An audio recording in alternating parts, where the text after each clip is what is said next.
जय श्री कृष्णा मित्रों। अब सांख्य निष्ठा और योग निष्ठा के क्या स्वरूप है, उन दोनों में क्या अंतर है, उनके कितने और कौन कौन से अवान्तर भेद है तथा दोनों निष्ठाएं स्वतंत्र हैं अथवा परस्पर सापेक्ष हैं, इन निष्ठाओं के कौन कौन अधिकारी हैं इत्यादि विषयों पर संक्षेप से विचार किया जा रहा है। सांख्य निष्ठा और योग निष्ठा का स्वरूप क्या है? संपूर्ण पदार्थ मृग तृष्णा के जल की भांति अथवा स्वप्न की सृष्टि के सदृश मायामय होने से माया के कार्य रूप संपूर्ण गुण ही गुणों में बरतते हैं। इस प्रकार समझकर मन, इंद्रिय और शरीर के द्वारा होने वाले समस्त कर्मों में कर्तापन के अभिमान से रहित होना तथा सर्वव्यापी सच्चिदानंद घन परमात्मा के स्वरूप में एक ही भाव से नित्य स्थित रहते हुए एक सच्चिदानंदन वासुदेव के सिवा अन्य किसी के भी अस्तित्व का भाव न रहना, यह तो सांख्य निष्ठा है। ज्ञान योग अथवा कर्म संन्यास भी इसी के नाम है और सब कुछ भगवान का समझकर सिद्धि असिद्धि में समभाव रखते हुए आसक्ति और फल की इच्छा का त्याग करके भगवत आज्ञानुसार सब कर्मों का आचरण करना अथवा श्रद्धा भक्ति पूर्वक मन वाणी और शरीर से सब प्रकार भगवान की शरण होकर नाम गुण और प्रभाव सहित उनके स्वरूप का निरंतर चिंतन करना, यह योग निष्ठा है। इसी का भगवान के समत्व योग, बुद्धि योग, तदर्थ कर्म, मदर्थ कर्म एवं सात्विक त्याग आदि नामों से उल्लेख किया है। योग निष्ठा में सामान्य रूप से अथवा प्रधान रूप से भक्ति रहित ही है। गीतोक्त तो योग निष्ठा भक्ति से शून्य नहीं है। जहाँ भक्ति अथवा भगवान का स्पष्ट शब्दों में उल्लेख नहीं है, वहाँ भी भगवान की आज्ञा का पालन तो है ही। इस दृष्टि से भक्ति का संबंध वहाँ भी है। ज्ञान निष्ठा के साधन के लिए भगवान ने अनेक युक्तियाँ बतलाई है। उन सब का फल एक सच्चिदानंदन परमात्मा की प्राप्ति ही है। ज्ञान योग के अवान्तरण भेद कई होते हुए भी उन्हें मुख्य 4 विभागों में बांटा जा सकता है। पहला, जो कुछ है वह ब्रह्म ही है। जो कुछ दृश्य वर्ग प्रतीत होता है वह महामय है। वास्तव में एक सच्चिदानंदन ब्रह्म के अतिरिक्त और कुछ भी नहीं है। जो कुछ प्रतीत होता है वह सब मेरा ही स्वरूप है, मैं ही हूँ। जो कुछ प्रतीत होता है वह महामाया है, अनित्य है, वास्तव में है ही नहीं, केवल एक नित्य चेतन आत्मा मैं ही हूँ। इनमें से पहले तो साधन तत्वमसि महावाक्य के तत्व पद की दृष्टि से और पिछले 2 साधन त्वम पद की दृष्टि से है। इन्हीं का स्पष्टीकरण इस प्रकार किया जा सकता है। इस चराचर जगत में जो कुछ प्रतीत होता है वह सब ब्रह्म ही है। कोई भी वस्तु एक सच्चिदानंद घन परमात्मा से भिन्न नहीं है। कर्म, कर्म के साधन एवं उपकर्म तथा स्वयं कर्ता सब कुछ ब्रह्म है।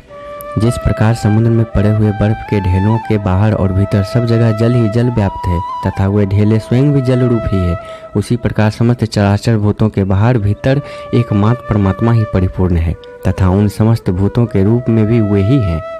जो कुछ यह दृश्य वर्ग है उसे महामय, क्षणिक एवं नाशवान समझकर इन सब का अभाव करके केवल उन सब के अधिष्ठान रूप एक सच्चिदानंदन परमात्मा ही है और कुछ भी नहीं, ऐसा समझते हुए मन बुद्धि को भी ब्रह्मा में तद्रूप कर देना एवं परमात्मा में एक ही भाव से स्थित होकर उनके अपरोक्ष ज्ञान द्वारा उनमें एकता प्राप्त कर लेना।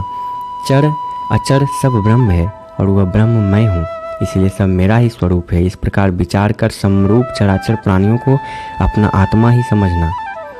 इस प्रकार साधन करने वाले की दृष्टि में एक ब्रह्मा के सिवा अन्य कुछ भी नहीं रहता। वह फिर अपने उस विज्ञान नंदघन स्वरूप में ही आनंद का अनुभव करता है।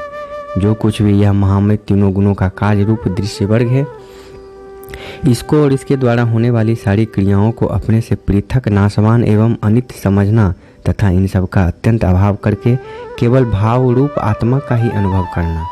इस प्रकार की स्थिति प्राप्त करने के लिए भगवान ने गीता में अनेक युक्तियों से साधक को जगह जगह यह बात समझाई है कि आत्मा दृष्टा, साक्षी, चेतन और नित्य है तथा यह देहादि जड़ दृश्य वर्ग जो कुछ प्रतीत होता है अनित्य होने से असत्य है, केवल आत्मा ही सत्य है। इसी बात को पुष्ट करने के लिए भगवान ने दूसरे अध्याय के 11वें 30वें श्लोक नित्य शुद्ध बुद्ध निराकार निर्विकार अक्रिय गुणातीत आत्मा के स्वरूप का वर्णन किया है। अभेद रूप से साधन करने वाले पुरुषों को आत्मा का स्वरूप ऐसा ही मानकर साधन करने से आत्मा का साक्षात्कार होता है। जो कुछ चेष्टा हो रही है गुणों की ही गुणों में हो रही है, आत्मा का उससे कोई संबंध नहीं है। ना वह कुछ करता है और ना करवाता है। ऐसा समझकर वह नित्य निरंतर अपने आप में ही अत्यंत आनंद का अनुभव करता है। उपयुक्त ज्ञान योग के चारों साधनों में पहले 2 साधन तो ब्रह्मा की उपासना से युक्त थे एवं तीसरा और चौथा साधन अहंग्रह उपासना से युक्त थे। यहाँ प्रश्न यह होता है कि उपयुक्त चारों साधन व्युत्थान अवस्था में करने के हैं या ध्यान अवस्था में, या वे दोनों ही अवस्थाओं में किए जा सकते हैं।